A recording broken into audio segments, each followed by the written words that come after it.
Malam itu, di sebuah bar kecil di pinggiran Jakarta, aku, Rani, melihat temanku, Maya, menatapku dengan mata yang penuh rahasia. Kami sudah berteman sejak SMA, tapi saat gelas bir ketiga menyentuh bibirnya, dia tiba-tiba memegang tanganku di bawah meja, jari-jarinya gemetar. Rani, aku suka kamu, katanya pelan, suaranya hampir hilang dalam dentuman musik, dan saat itu juga, dunia yang kukira stabil runtuh seperti gedung tua di musim hujan. Aku membeku. Maya, gadis yang selalu kuceritakan tentang pacar-pacarnya yang ganteng, yang selalu tertawa saat aku menggoda dia soal pernikahan impian dengan pria kaya. Bagaimana bisa? Aku menarik tangan dengan cepat, tapi hatiku berdegup kencang, bukan karena marah, tapi karena sesuatu yang asing, seperti api yang tiba-tiba menyala di dada. Malam itu berakhir dengan aku meninggalkannya sendirian di bar, berlari pulang ke apartemen kecilku di Kemang, tapi kata-katanya terus bergema di kepala. Keesokan harinya, aku menghindarinya. Pesan WhatsApp darinya bertumpuk, tapi aku tak balas. Aku, Rani, 28 tahun, bekerja sebagai desainer grafis di sebuah agensi di Sudirman, selalu bangga dengan hidupku yang senormal. Keluargaku di Bandung mengharapkan aku menikah segera, ibu sering menelepon menanyakan calon suami. Maya, 27 tahun, anak tunggal dari keluarga konserati di Surabaya, pindah ke Jakarta untuk karir di bidang marketing. Kami bertemu lagi di kampus UI, jadi sahabat karib, berbagi rahasia kecuali yang satu ini. Tapi sekarang, rahasia itu terbuka. Aku merasa dikhianati bukan oleh Maya, tapi oleh diriku sendiri. Mengapa aku tak langsung menolak? Mengapa malam itu, saat dia memegang tanganku, aku merasa hangat yang tak biasa? Aku mencoba melupakan dengan bekerja lembur, tapi pikiran itu kembali. Sore itu, Maya muncul di depan kantorku, wajahnya pucat, mata merah. Rani, aku tak bisa tahan lagi.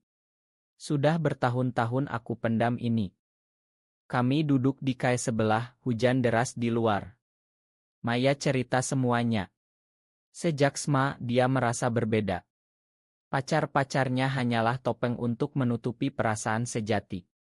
Aku takut, Rani. Keluargaku akan usir aku jika tahu. Masyarakat kita. Mereka bilang ini dosa. Air matanya jatuh dan aku tak tahu harus apa. Aku pegang tangannya, kali ini tanpa menarik. Maya, aku strike. Aku suka cowok. Tapi kata itu terasa palsu di lidahku. Malam berikutnya, aku tak bisa tidur. Aku ingat masa kecilku di Bandung, ayah yang tegas mengajarkan nilai-nilai agama, ibu yang selalu bilang pernikahan adalah tujuan hidup wanita. Tapi di Jakarta, kota yang penuh kebebasan palsu, aku mulai ragu. Apakah aku benar-benar strike? Aku cari di Google, baca artikel tentang orientasi seksual, tapi semakin bingung. Maya menelepon, suaranya lemah. Rani, tolong jangan benci aku. Aku setuju bertemu lagi. Di Taman Monas, di bawah cahaya lampu malam, kami berjalan pelan. Maya cerita tentang perjuangannya, bagaimana dia pernah coba sembuh dengan terapi doa di masjid, tapi tak berhasil. Ini bukan pilihan, Rani. Ini aku. Hatiku hancur melihatnya begitu rapuh. Tanpa sadar, aku peluk dia, dan saat itu bibir kami bertemu. Ciuman pertama singkat tapi membara. Aku mundur, panik. Ini salah kataku, tapi Maya tersenyum sedih. Benarkah? Hari-hari berikutnya adalah neraka. Aku hindari Maya, tapi pikiranku penuh dia. Di kantor, rekan kerjaku, Andi, cowok tampan yang sering godain aku, ajak kencan. Aku terima, berharap bisa normal lagi. Malam itu di restoran Italia, Andi cerita tentang mimpinya punya keluarga. Aku tersenyum, tapi hati kosong. Pulang, aku nangis di kamar, ingat ciuman dengan Maya. Akhirnya, aku hubungi Maya. Kita bicara. Kami bertemu di apartemenku. Maya datang dengan bunga, mata penuh harap. Rani, aku tahu ini sulit. Tapi aku cinta kamu. Kata itu buat aku marah. Cinta. Ini akan hancurkan hidup kita. Keluargamu, keluargaku, masyarakat. Tapi Maya tak mundur. Aku siap bayar harganya. Malam itu kami berdebat panjang, air mata mengalir, tapi pada akhirnya aku akui perasaanku. Aku juga merasakan sesuatu. Kami peluk, tapi aku tahu ini baru awal badai. Badai itu datang lebih cepat dari yang kukira. Beberapa minggu setelah pengakuan itu, hubungan kami mulai diam-diam, kami bertemu di tempat tersembunyi, seperti kayak kecil di blok M atau bioskop gelap. Setiap sentuhan tangan terasa seperti petualangan terlarang, penuh adrenalin tapi juga ketakutan.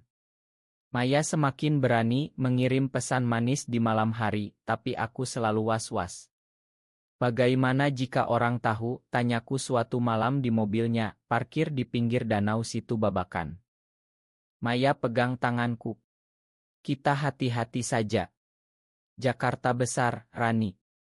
Tapi aku tahu Indonesia bukan tempat ramah untuk kami. Berita sering bahas kasus diskriminasi terhadap ulama yang kutuk, keluarga yang usir anak. Aku ingat sepupu di kampung yang dikabarkan sakit jiwa karena suka sesama jenis. Hatiku berat, tapi perasaan pada Maya semakin kuat. Dia buat aku merasa hidup, berbeda dengan hubungan masa lalu dengan cowok yang terasa datar. Suatu hari ibu menelepon. Rani, kapan bawa calon ke rumah? Umurmu sudah 28. Aku bohong, bilang sedang dekat dengan Andi. Maya dengar itu saat kami bersama, wajahnya muram. Kamu malu sama aku, tanyanya. Aku peluk dia. Bukan malu, tapi takut. Keluargaku tak akan terima. Malam itu kami berdebat lagi. Maya ingin terbuka, aku ingin sembunyi. Ini bukan hidup, Rani. Ini penjara, katanya. Konflik semakin dalam. Di kantor, Andi semakin agresi. Dia ajak aku liburan ke Bali, bilang ingin serius. Aku tolak halus, tapi dia curiga. Ada orang lain ya, tanyanya. Aku gelagapan. Sementara itu, Maya mulai cerita tentang teman-temannya di komunitas rahasia di Jakarta. Mereka hidup bahagia, Rani. Kita bisa seperti itu. Tapi aku takut. Mereka beruntung tak ketahuan. Puncaknya datang saat ulang tahun Maya. Aku rencanakan kejutan kecil di apartemennya. Saat aku datang, pintu terbuka, dan di dalam orang tuanya dari Surabaya sedang duduk. Mereka datang mendadak. Maya panik, perkenalkan aku sebagai teman kantor. Tapi ibunya, Bu Siti, curiga. Kalian terlalu dekat. Maya, jangan-jangan. Maya langsung potong. Ibu, jangan mikir aneh-aneh. Malam itu berakhir canggung dan saat orang tuanya pergi, Maya nangis. Mereka tak akan terima, Rani. Ayahku bilang itu kutukan. Aku coba tenangkan dia, tapi dalam hati aku ragu. Apakah ini layak? Hari berikutnya, Bu Siti telepon Maya, tanya soal aku. Maya bohong, tapi ibunya tak percaya. Kamu harus pulang ke Surabaya, nikah dengan anak teman ayah. Maya tolak, dan pertengkaran telepon itu buat dia depresi. Aku datang ke apartemennya, temukan dia minum obat tidur berlebih. Panik, aku bawa ke rumah sakit. Dokter bilang hampir overdosis. Saat Maya sadar, dia peluk aku. Aku tak bisa tanpa kamu. Kejadian itu buat aku sadar, hubungan ini berbahaya. Tapi alih-alih mundur, aku semakin dekat. Kami putuskan pindah ke apartemen yang sama, tapi tetap sembunyi sebagai teman sekamar. Hidup sehari-hari penuh tekanan. Di luar, kami seperti sahabat biasa, tapi di dalam, kami saling mencinta. Maya mulai cari dukungan online, bergabung Orum Indonesia. Ada banyak seperti kita, Rani. Mereka berjuang. Tapi masyarakat tak diam suatu hari, saat kami jalan di mal, seorang pria lihat kami pegangan tangan sebentar. Dia bisik-bisik ke temannya, mata penuh jijik. Lesbia. Aku langsung lepas, hati sakit. Maya marah. Kenapa kamu selalu takut? Debat lagi, tapi kali ini aku akui. Aku takut kehilangan segalanya. Malam itu kami berdamai dengan pelukan, tapi luka mulai terbuka. Luka itu semakin dalam saat keluargaku datang ke Jakarta. Ayah dan ibu ingin lihat hidupku dan tentu saja tanya soal pernikahan. Aku sembunyikan Maya, bilang dia sedang keluar kota. Tapi ibu curiga saat lihat oto kami di meja. Kalian terlalu mesra. Jangan-jangan kamu ikut-ikutan tren aneh itu. Aku geleng tapi hati bergetar. Malam itu setelah mereka pulang, Maya tanya. Kamu bilang apa? Aku cerita dan dia sedih. Kapan kita bisa bebas? Konflik memuncak saat Maya dapat tawaran kerja di Singapura. Ini kesempatan, Rani. Di sana lebih terbuka untuk kita. Tapi aku tak mau. Aku tak bisa tinggalkan Indonesia. Keluargaku di sini. Maya marah. Kamu pilih mereka atau aku? Aku diam, tak bisa jawab. Hari-hari berikutnya dingin, kami jarang bicara. Maya mulai keluar malam dengan teman-teman komunitasnya dan aku curiga. Suatu malam aku ikuti dia. Dia ke sebuah klub rahasia di Senopati, tempat komunitas berkumpul. Aku lihat dia dansa dengan wanita lain, tertawa bebas. Hati aku hancur. Pulang aku konfrontasi. Kamu selingkuh? Maya kaget. Bukan. Itu hanya teman. Tapi aku tak percaya. Debat besar, barang-barang beterbangan. Kamu yang selalu sembunyi. Aku butuh ruang, katanya. Malam itu Maya pergi, tinggal aku sendirian. Aku nangis, hubungi ibu. Bu, aku bingung. Ibu tanya dan aku hampir cerita, tapi urung. Besoknya, Maya kembali, minta maaf. Aku tak bisa tanpa kamu. Kami berdamai, tapi kepercayaan retak. Maya putuskan tolak tawaran Singapura. Aku pilih kamu. Tapi aku tahu itu pengorbanan besar. Beberapa bulan kemudian badai besar datang. Orang tua Maya tahu rahasia kami. Bu Siti temukan cat di ponsel Maya saat kunjungan mendadak. Mereka marah besar, ayah Maya, Pak Budi, datang ke apartemen, seret Maya pulang ke Surabaya. Kamu kutuk keluarga, teriaknya. Maya nangis, tapi tak melawan. Sebelum pergi, dia bisik ke aku. Tunggu aku, Rani. Aku hancur. Sendirian aku hadapi depresi. Di kantor, Andi dekati lagi, tawarkan bahu untuk sandaran. Aku hampir tergoda berpikir kembali ke normal. Tapi ingat Maya, aku tolak. Aku mulai cari bantuan, gabung forum online cerita anonim. Banyak cerita mirip, wanita yang berjuang melawan norma masyarakat Indonesia yang konservatif. Maya hubungi aku diam-diam dari Surabaya. Orang tuaku kunci aku di rumah. Mereka ajak ke ulama untuk sembuh. Hatiku sakit. Aku rencanakan selamatkan dia. Aku naik kereta ke Surabaya, tapi saat sampai, rumah mereka dijaga ketat. Maya kabur sebentar, kami bertemu di taman. Rani, aku tak tahan. Ayo lari. Tapi aku ragu. Kemana? Kita tak punya uang banyak. Kami putuskan kembali ke Jakarta bersama.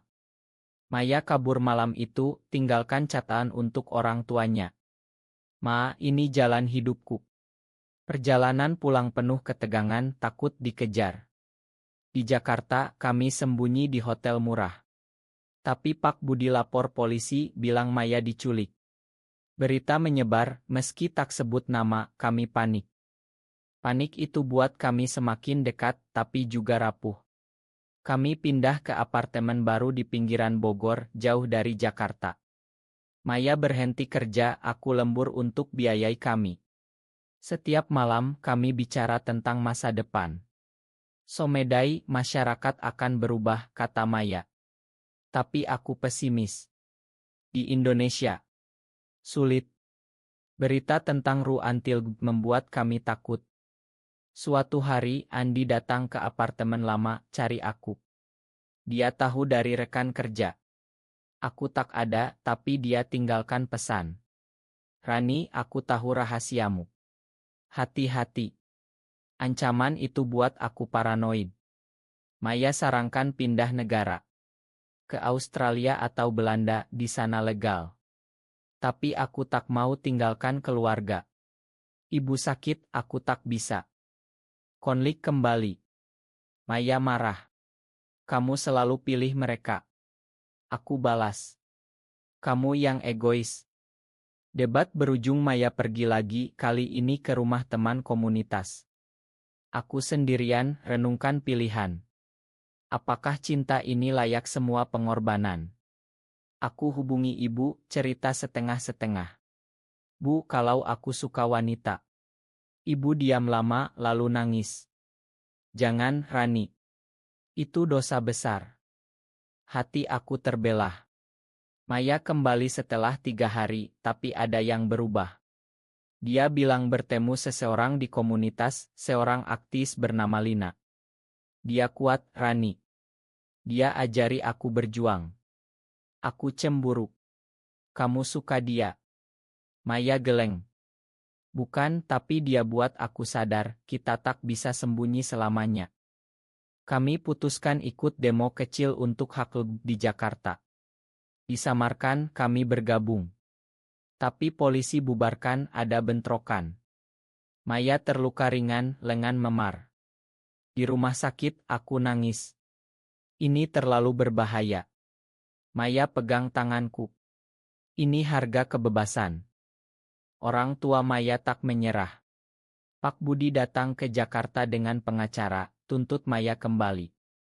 Mereka ketemu kami di KAI Netral. Maya, pulang. Kami makan kalau kamu berubah. Maya tolak. Aku tak bisa ubah siapa aku. Pak Budi marah ke aku. Kamu yang rusak anakku. Aku diam, tapi dalam hati aku setuju. Apakah aku rusak hidupnya? Pertemuan itu buat Maya depresi lagi. Dia mulai minum alkohol, malam-malam tak tidur. Aku coba bantu, tapi tak cukup. Suatu malam dia bilang, mungkin kita pisah lebih baik. Hatiku hancur. Jangan, Maya. Tapi dia pergi, tinggal aku dengan kekosongan. Aku cari dia kemana-mana, tapi tak ketemu. Akhirnya, teman komunitas bilang dia di Singapura, terima tawaran kerja. Dia tinggalkan surat. Rani, aku cinta kamu, tapi ini menyakitkan. Ma. Aku nangis berhari-hari, putuskan cerita ke keluarga. Ibu datang ke Jakarta, peluk aku. Kami tak paham, tapi kamu anakku. Tapi ayah tak bicara denganku lagi. Hidup tanpa Maya terasa hampa. Aku kembali kerja, tapi Okus hilang. Andi dekati lagi, kali ini sebagai teman. Rani, aku dukung kamu. Tapi aku tolak, tahu hatiku milik Maya. Berbulan-bulan kemudian, Maya hubungi aku. Aku di Singapura, hidup lebih baik. Tapi aku rindu kamu. Aku terbang ke sana, kami bertemu di Marina Bay. Maya terlihat lebih kuat, bebas. Di sini, kita bisa jalan pegangan tangan tanpa takut. Aku nangis, peluk dia. Aku salah, Maya. Aku takut terlalu lama. Kami berdamai, putuskan aku pindah ke Singapura. Aku resign kerja, bilang ke keluarga. Ibu nangis, tapi berkah. Jaga diri, nak. Ayah akhirnya bicara. Aku tak setuju, tapi aku cinta kamu. Di Singapura, kami mulai hidup baru. Maya kerja di perusahaan besar, aku relance desain. Kami ikut komunitas teman banyak. Tapi luka masa lalu tetap ada. Suatu hari, Bu Siti hubungi Maya. Ibu rindu. Ma kalau dulu kasar. Maya nangis, tapi senang. Perlahan keluarga mulai terima meski lambat. Tapi tak semua indah. Di Indonesia, teman-teman cerita diskriminasi semakin parah. Kami putuskan jadi aktivis dari jauh, dukung gerakan online. Hidup kami penuh pengorbanan, tinggalkan tanah air, keluarga jauh, tapi kami dapatkan kebebasan. Sekarang setelah semua itu aku renungkan. Apakah cinta kami benar, atau hanya pemberontakan terhadap norma? Apakah masyarakat Indonesia pernah berubah, atau kami yang harus pergi? Pertanyaan ini selalu menghantuiku, apakah mencintai sesama jenis itu salah, atau justru masyarakat yang salah dalam menilai?